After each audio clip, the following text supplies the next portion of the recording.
Thank you. Let's turn to Total Money now as the devastating California wildfires continue to capture the attention of the nation.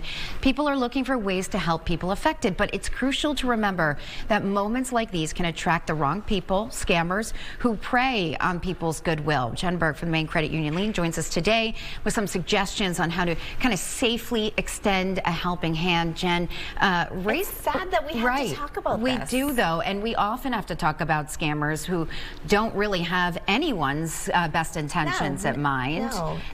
It's great that people want to pay it forward, and they should pay it forward. There's certainly a need, but you want to make sure before you make any donations you give to a legitimate and trustworthy organization so that the money you are giving actually gets to people that need help during this time. So the best piece of advice I can give is to make sure you're doing your research before you open your wallet. So what kinds of scams should people look out for? Well, these scammers are targeting consumers all across the country and urging people to make donations to help victims and first responders. But the tactics that they're using, they want you to act quickly. They don't want you to think about what you're doing first.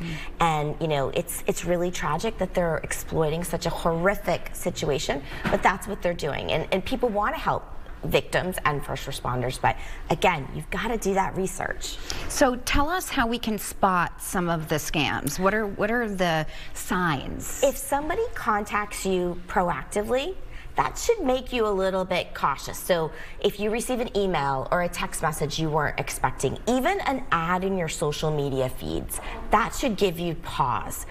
I encourage folks to look up the organizations before they donate. So put the name in a Google search along with the words scam, fraud. See what may or may not pop up. You can also do a search on the Better Business Bureau's website, the California Attorney General's Office website, or Charity Watch to double check the legitimacy of these organizations. And then if you get asked to pay it forward with a gift card or wire or cryptocurrency, these are red flags. No legitimate organization is going to want you to make donations in that way. So that should give you some pause. And if anyone calls you and pressures you to act immediately, hang up.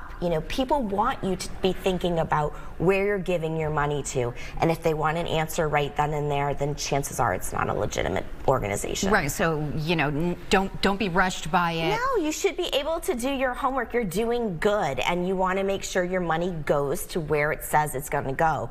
And a legitimate organization is going to know that you want to ensure that they're trustworthy. So that's a big red flag. But yeah, scammers are out there and they're taking this opportunity. So definitely pay it forward if you're able, but just be smart about where you're paying it forward to. All right, Jen Berg from Maine Credit Union League. Thank you. Thanks. Good advice. We appreciate it.